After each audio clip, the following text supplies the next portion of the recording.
A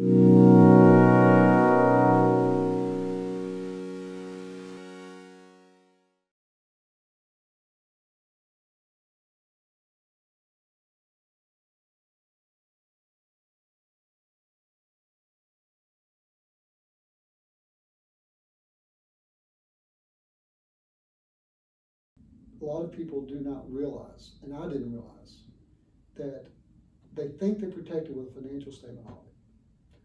I'm on a board of a nonprofit, they get financial statement audit, they present the audit, everything looks clean, happy to go. One of the biggest risks in nonprofits, more so than private business, but no profits, is because a lot of times they're in fundraising and they're given money from the public rather than selling them something or providing a service. The reputation risk is really the problem. And I've seen it in churches, nonprofits, donor situations where, and even up at higher on the national level, what happens when you have a defalcation is not money that was stolen. That's sometimes pretty significant. It's the reputation risk. It gives someone the opportunity, well, we're not going to contribute. We're going to quit giving because they don't take care of the money. Mm-hmm. That is a huge risk. So on those boards, I've raised my hand before and said, what about internal controls? If we had a defalcation, is there any protection here? And the auditor says, no, we don't really look at that. And there's usually shock. People are like, well, we paid for an audit. What are you talking about? You don't look at it. Could you touch on that just a little bit about the differences? We use the word material a lot with an audit, and essentially that's obviously unique for every engagement or every company. But an audit is intended to make sure that the financial statements are materially stated, which just means relative to that entity that you're looking at, are the financial statements going to be misleading to someone that's using them? Well, that's why your regulators, your bankers, are the ones that need that. They need to know they can rely on the numbers that are in those financials.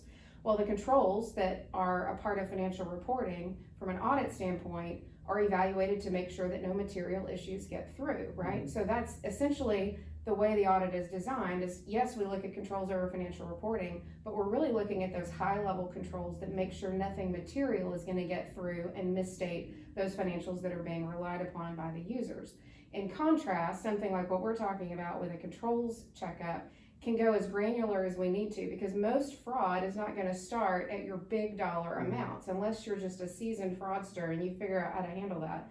Most people are going to start small because they frankly haven't done it before. They're going to start small and it will grow over time, but it may not be to a level that would be identified in an audit, which is why when you look at the Association of Certified Fraud Examiners, they will tell you of the frauds identified, only 3% are found from an external audit. The vast majority come from whistleblowers or someone internal that's reporting something that they see that looks unusual or suspicious.